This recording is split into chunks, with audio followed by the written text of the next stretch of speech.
Hi friends, मैं जंखना Panchal life skill forum में आपका स्वागत करती हूँ। आज हम क्राफ्टिंग करेंगे और क्राफ्ट में सीखेंगे राखी बनाना, क्योंकि रक्षाबंधन जो नज़दीक आ रही है और लॉकडाउन में बाहर निकले भी तो कैसे।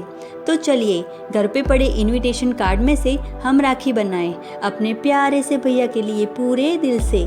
So let's get started.